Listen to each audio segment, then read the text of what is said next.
Biko Jesu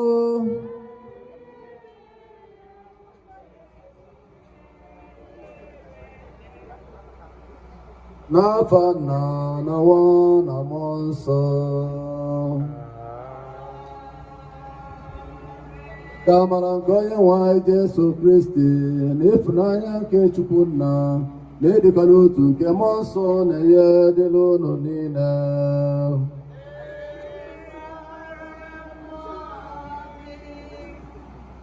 Omunna otuto diri Jesu Biko I cholobela orderliness Ebenuwa in respect of our mother and our sister. Onye nke Chineke kpọgoro. Ọ bụkwa na o nwere ihe ọ bụla ị ga-eme. Ịkwa egodiri egwu by silent anywhere in the world. If not because of the woman, because of our Lord Jesus Christ. I kwesịrị ịkwanye dị egwu. In this vicinity now, see you go there back, for now. So that the job now is anything more that everyone will go through and look to lie to our belief. Oh my God,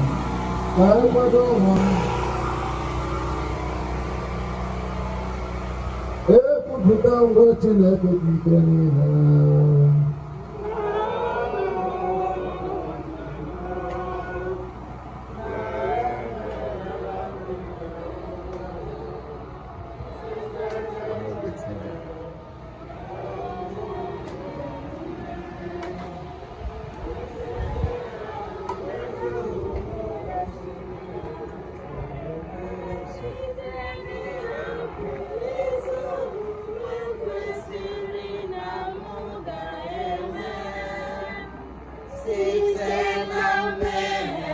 Engineer Matches, I can get all the way from USA, Yabaragi, on the Guest Guide Association.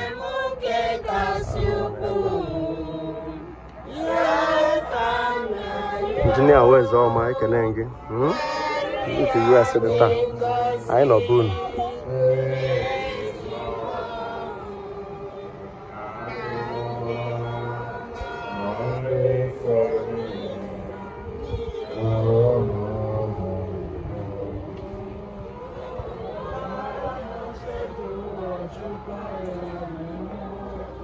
Chineke Kikenina Mela Yebere Bagana Injaye Duluaye Nande Bebe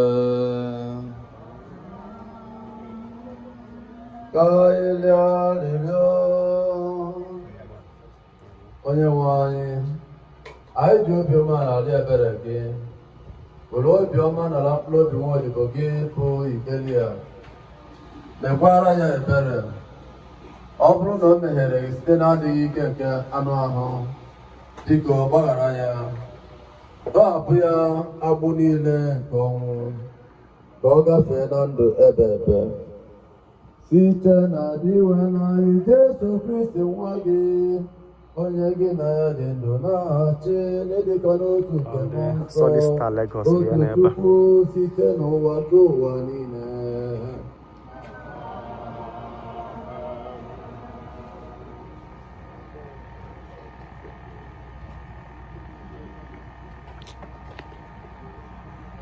On the Solista Lagos.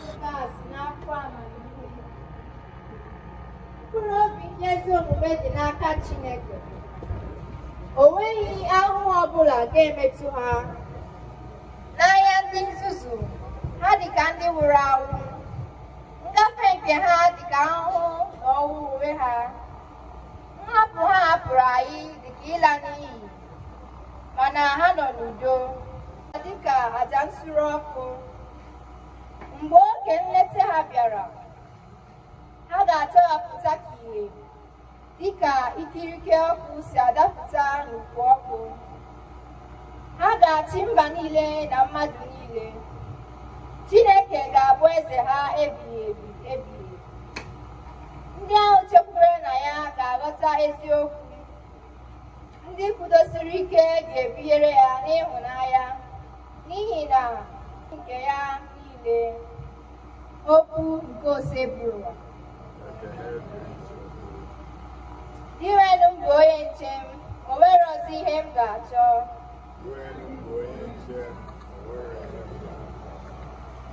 Iwenụ bụ onye nche m, o nwere ọzọ ihe m ga-achọ. Iwenụ bụ onye nche m, o nwere ọzọ ihe m ga-achọ. Iwenụ bụ onye nche m, iwenụ bụ onye nche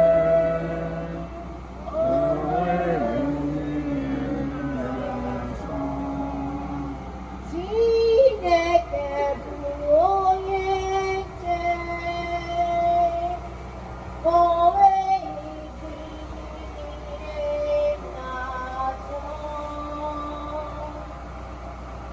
Ebe ahịhịa juru eju ka ọ na-enye m ezumike, ọ na-erukwa mmiri ka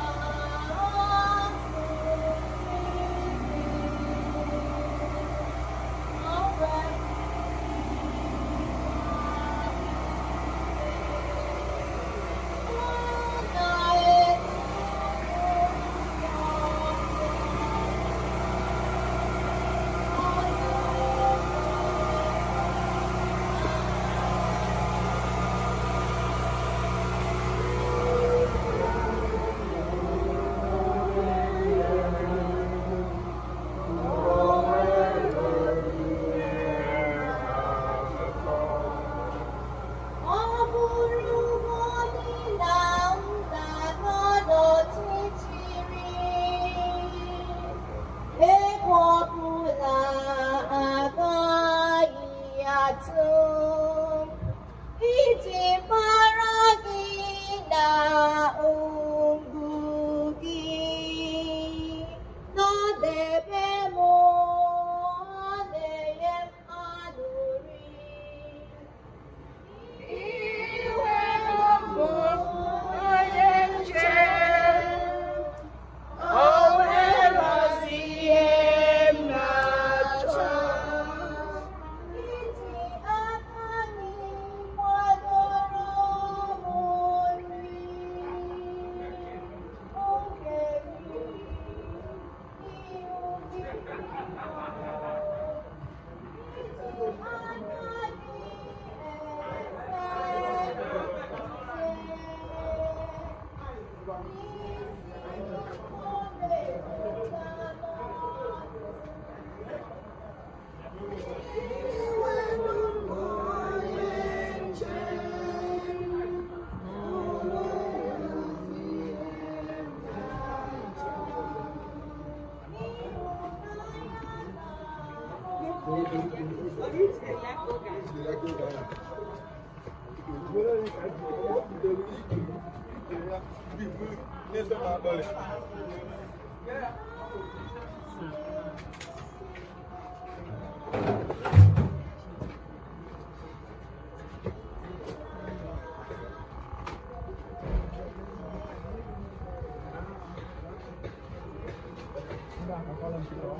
Amen. Dalo.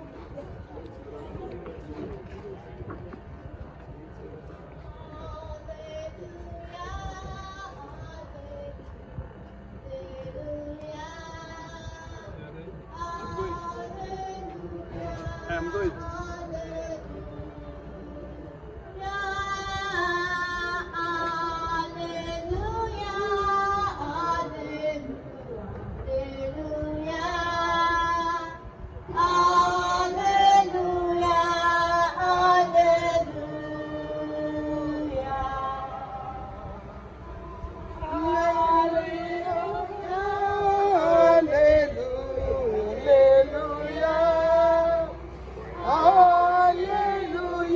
si ka mkpụrụ obi Mrs.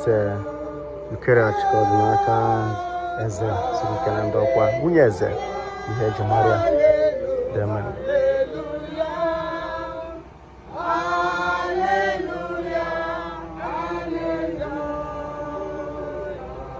Hallelujah, hallelujah. I am the resurrection forever. Hallelujah.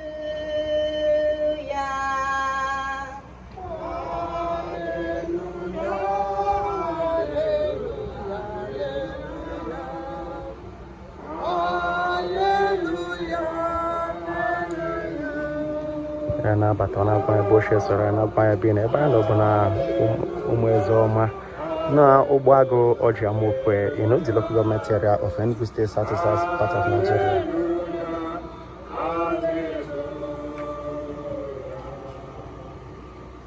Onye nwe anyị nọ elu nọ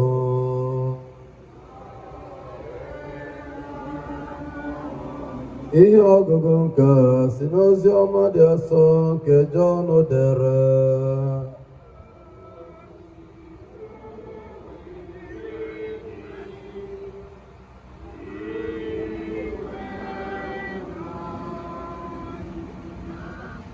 Jesu gwara ndị ụmụazụ ya sị, oge elekere ezuola n'ịgwa unu eziokwu, ọ bụrụ na mkpụrụ ọka adaghị n'ala nwụọ, ọ gaghị amụta ọtụtụ mkpụrụ. Onye ọbụla hụrụ ndụ ya n'anya ga-atụfu ya. Onye ọbụla kwa nke kpọrọ ndụ ya asị n'ụwa nke a ga-edobe ya rue mgbe ebighị ebi. Ọ bụrụ na onye ọbụla na-agbara m odibo, ọ ga-esoro m. Ebe m nọkwa ka nwa odibo m ga-anọ. Ọ bụrụ na onye ọbụla na-agbara m odibo, nna m ga-asọpụrụ ya. Ugbu a, mkpụrụ obi m na-alọ m mmiri. Gịnị ka m ga-ekwukwa? Nna, zọpụta m n'oge elekere nke a. Mba, n'ihi nke a, aka m ji bịa lue n'oge elekere nke a. Nna, ya aha gị otuto. Mgbe ahụ, otu olu si n'eluigwe dara sị, enyela ya otuto, aga m enyekwa ya otuto ọzọ. Ozi ọma nke oseburu ụwa.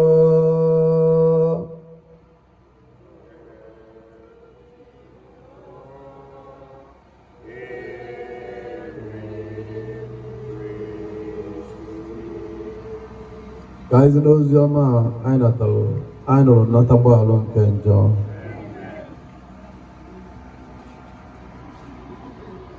Ebe o mejọrọ gị gbaghara ya, Chukwu ọma. Ebe o mejọrọ gị gbaghara ya, Chukwu ọma dị mma.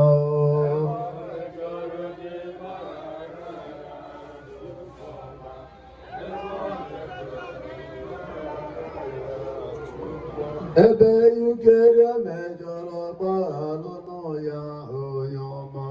Ebe o mejọrọ gị gbaghara ya, Chukwu ọma dị mma.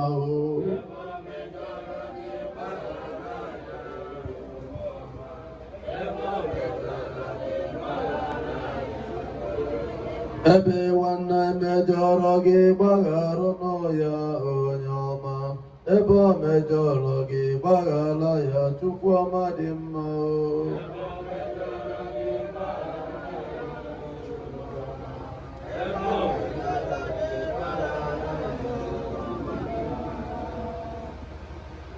Otito dịrị Jesu. Otito dịrị Jesu. Iwe a na-ewu unu. Iwe a na-ewu unu. Iwe a na-ewu unu.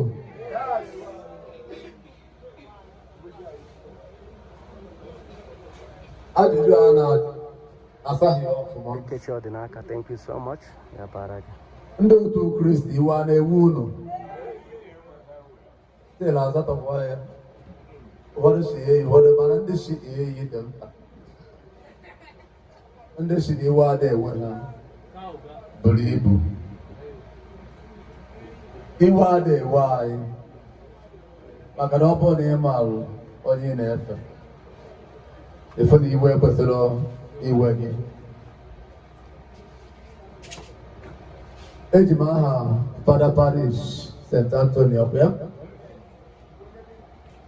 Reverend Fada Jude Nwanị na Catechist on the permission. Ebe no wata because ka ebe sitela aka mụwa belongo na ebe ụzọ ebe a na-akpọ St. Matthias Mission Station Ụmụdịma Amokwe under St. Paul Parish Ibozo. So na ọ bụ na ekwubie na anyị ekwesịrị ịdị ebe a, mana ọ iji gosi na ụka Kristi bụ ofu ihe kpatalụ eji si all the way from Umudim wee bịa ime this officiate, not Umudim, all the way from St. Paul Parish wee bịa ime officiate din burial. Anyị na-ekene ha maka na ọ bụrụ na ọ biznes ka a na-eme. Fada Jude ama nkweta ka onye St. Paul Parish dị ebe a officiate ya burial. Ọ ga-esi ịdị n'otu ndị otu Kristi nke anyị na-practicalize every day in our life. Anyị na-ekerekwazi ezinụlọ ndị be eze ọma wee na-asị ha kasi elu maka na ọnọdụ a mama anyị nọ today, onye ọbụla n'ime anyị n'ebe a ga-anụ ya. Ọ ka m ji eju mgbe izi obodo ndị dị happy ma na-aza sluggishly. Mụ na onwe dịkwa happy o. I am very very happy. In short, the best occasion in Nigeria burial occasion. The reason in Nigeria, all our cousin me here mgbe na mgbe ọbụla. Now I'm one day, aba ebe a. And the word oziọma kalele oziọma na-ekwu okwu ya n'ụwa. Ihe abụkwa the best oziọma. Owere oziọma ọzọ mmadụ ga-agwa gị ga-atụgharị obi gị na-abụrụ ihe adọrọ ebe a. Maka imechi elu n'elu mana n'ụwa, ibu nze ebe ọzọ ibe igwe. Whatever you take you live and acquire this life on a good day, ever on the end. Owere oziọma ọzọ karịrị ya. Mana nke a ji eburu mmadụ anyị adịghị echeta ya. Nke a ji eburu mmadụ, even if as I'm talking now, ozu adọrọ ebe a, ọ kawara onye dị n'ime anyị n'ebe a na-azụ aka na-ama aka ihe ya ga-eme gị. Ha juru eju mana etukwu ebe a na-eme eye service na a na-ebelu Eucheria akwa. Ada ọbụla na-ewe post na eluigwe, o nwere ndị na-ebeke ebe doburu ụzọ ndị eme akwa ya na post. For ọbụla ha gasịkwara ebe ahụ enye m ha condition, and condition eluigwe bụ best ọbụla for one. Ọbụla mkpụrụ eluigwe mgbe na gate as a man eti egwu isi ebe ahụ na ebi ọwụwa dị na ebachi onye ike. Ị na-asịga biko ọba anyị na-abịa ụka na St. Matthias mgbe a na asịrị na ama abachi onye ike. Permanent. Chineke ama mbịasị gị kwanye gị eji ahụ ka ọ bata. Praise the Lord. So ihe a na-atụrụ anyị ịkọwala onwe anyị bụ oge adịrọzila anyị. Mama anyị dere ndụ ya at the age of 79 years, a glorious age. the old glorious age now akwụkwọ nsọ share in all 70 years bụ ihe were right here to live by the power of our Lord Jesus Christ. Na adịkwala 1 year n'ime ya ịmazie na ọ gịnị jara ebe mmụọ anyị bido 70 years wee nọgide ruo adịghị another 9 years a glorious age. Maka mụ na ebe a mụrụ na ngere 70 years before jebe and elu mgbe 70 years ajebe ịga ihe a ga-ejele with painful exit. Mana o kwesịghị ịbụ a painful exit because only open up a destiny. The day you were created etinye gị n'afọ mama gị bọsị ị ga-adị na bọsị ị ga-awụ abago n'akara aka. So o kwesịghị ịbụ na painful exit. To God be the glory. All about our Lord Jesus today. Na anyị na-enwe aṅụrị na-asị Chineke hallelujah na dị wena anyị Jesu gị na-ebilitego na gị n'ọnwụ. Agụrụ m profaịlụ mama anyị ka o si wee taa ụfụ wee zụlite ụmụaka ya nke ga-awụọ m agbata oyi bụ na ọ gọgidere aka ebe ọ na-agba mbọ wee fụ na ha na mama ịghọta wee intervention, physical intervention. Ịgekwe na brochure dị na biography ị ga-afụ ebe ụmụnna mmadụ inwe physical intervention with marine spirit mejee survive pụọ ya ọ dị okwe na ezu ọ igosi na na Chineke nọ ya lụ that woman wee gaa at the age of 79 years.